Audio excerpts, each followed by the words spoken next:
सभी का स्वागत करती हूँ। आज हम देखेंगे सी टेट एग्ज़ाम जो 7 जुलाई 2024 को हुआ था, इसका भाग 1 हिंदी पेपर का आंसर की देखेंगे।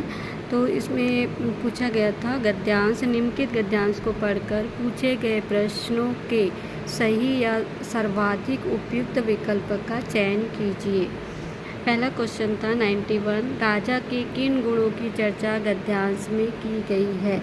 तो इसका सही आंसर था शुद्ध विचार, अच्छे कर्म, option number second. Next question 92, राजा का अनिवार्य गुण नहीं है। तो क्या नहीं है इसका अनिवार्य गुण? इसका करेक्ट आंसर आएगा ऑप्शन नंबर 4, मानवीय संवेदना। नेक्स्ट क्वेश्चन देखेंगे क्वेश्चन नंबर 93, गद्यांश के अनुसार मनुष्य जीवन में खालिस्तान का महत्व है। तो इसका करेक्ट आंसर आएगा ऑप्शन नंबर 2, अंकुश। गद्यांश के अनुसार मनुष्य जीवन में किसका बहुत महत्व है? अंकुश का। नेक्स्ट क्वेश्चन देखेंगे क्वेश्चन नंबर 94, राजा बनने के लिए खालिस्तान की राह पर अग्रसर होगा। तो इसका करेक्ट आंसर आएगा ऑप्शन नंबर 4, प्रगति। नेक्स्ट क्वेश्चन देखेंगे क्वेश्चन नंबर 95, एक राजा को खालिस्तान और खालिस्तान से नहीं डरना चाहिए। तो एक राजा को अन्याय और अधर्म से नहीं डरना चाहिए, option number 3 is the correct answer. Next question देखेंगे क्वेश्चन नंबर 96, अध्यात्म शब्द में खालिस्तान प्रत्यय का प्रयोग किया गया है। तो इसका करेक्ट आंसर आएगा ई। अध्याय में कौन सा प्रत्यय लगता है? ई, ऑप्शन नंबर 4। नेक्स्ट क्वेश्चन देखिए क्वेश्चन नंबर 97, विशेषण विशेष्य का उदाहरण नहीं है। तो इसका लक्ष्य निर्माण, option number 3 is the correct answer. Question number 98, आध्यात्मिक होने का अर्थ है। तो आध्यात्मिक होने का अर्थ क्या है? शारीरिक सुंदरता, option number 2 is the correct answer. Next question देखते हैं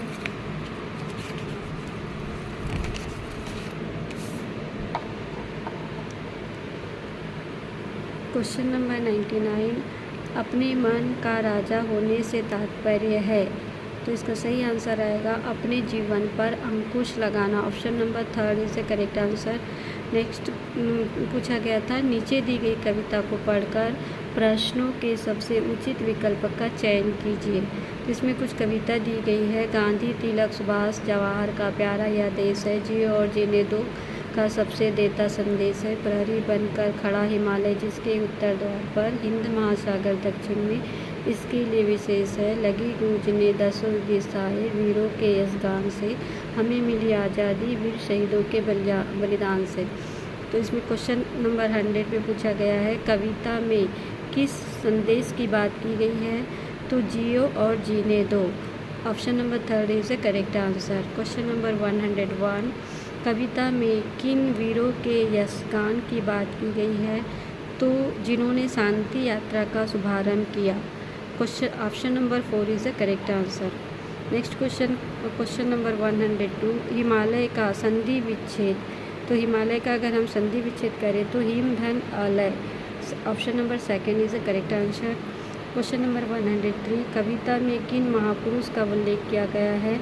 तो इसका करेक्ट आंसर आएगा Rajguru, option number 2 is the correct answer. Question number 104, वीर का बहुवचन रूप है। तो वीर का बहुवचन क्या होगा? वीरा, option number 2 is the correct answer. Question number 105, भारत देश की क्या विशेषता है? तो इसका सही आंसर होगा ऑप्शन नंबर 2, दक्षिण में हिंद महासागर है।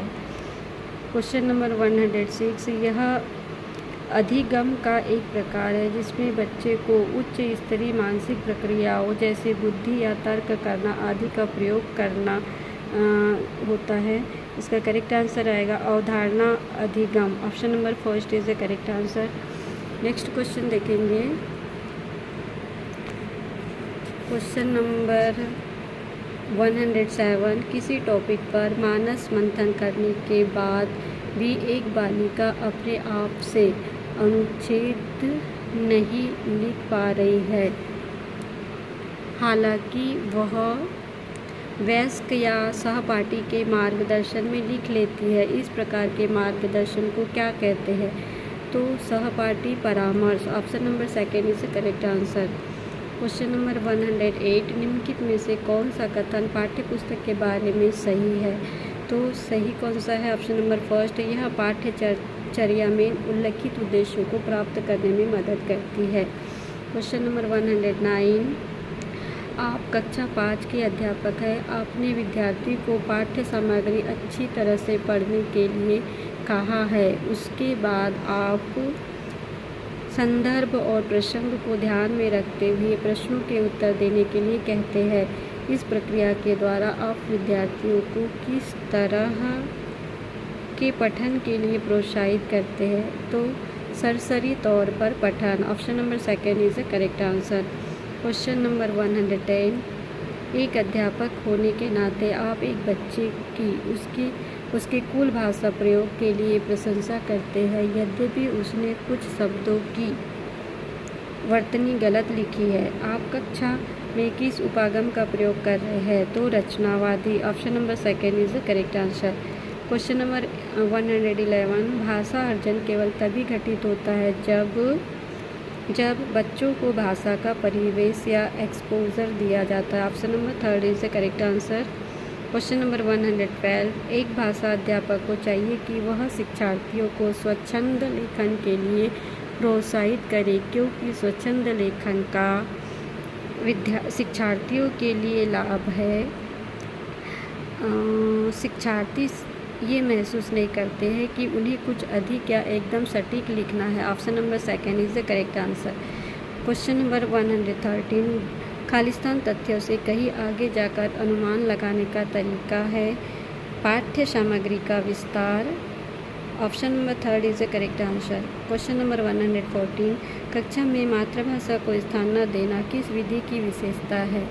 प्रत्यक्ष या direct. Option number third is the correct answer. Next question देखते हैं। क्वेश्चन नंबर 115, भाषा अधिगम में निदात्मक परीक्षण का उद्देश्य क्या है?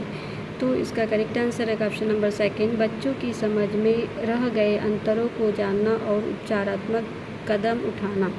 क्वेश्चन नंबर 116, आप हिंदी भाषी अध्यापक हैं और आपकी नियुक्ति पंजाब के किसी प्राथमिक विद्यालय में होती है। अब चूंकि आप स्थानीय भाषा नहीं जानते हैं तो आपको क्या करना चाहिए? आपको किसी हिंदी भाषी क्षेत्र में स्थानांतरण के लिए आवेदन कर देना चाहिए। Option number fourth is the correct answer. Question number 117, जब हम यह कहते हैं कि भाषा यादृच्छिक है तो इसका तात्पर्य क्या है? इसका तात्पर्य है शब्दों और उनके अर्थों के बीच संबंध किसी ठोस कारण पर आधारित है, न कि बस यूं ही। Option number first is the correct answer.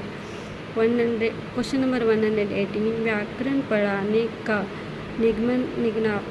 निगमनात्मक उपागम अनुशंसा करता है कि हमें सबसे पहले खालिस्तान उदाहरण प्रस्तुत करने चाहिए। Option number fourth is the correct answer. Question number 119, निम्नलिखित में से कौन सा कक्षाई अभ्यास विद्यार्थियों में मौखिक भाषा के विकास में मदद करता है? तो ये मदद करता है अध्यापक के साथ पाठ्य सामग्री का समवेत पठन। Option number fourth is the correct answer. Question number 120, किसी पाठ्य सामग्री से विशिष्ट सूचना निकालने के उद्देश्य से गहनपूर्वक या गहराई से उस पाठ्य सामग्री को पढ़ने का कौशल खालिस्तान बोध है। तो ये क्या है? वैश्विक। Option number fourth is the correct answer. तो स्टूडेंट ये थे हिंदी भाषा के आंसर की सीटेट एग्ज़ाम का। आई होप आपको ये समझ आ गया होगा। Thank you for watching my video और मेरे चैनल को सब्सक्राइब कीजिएगा, लाइक कीजिएगा। Thank you.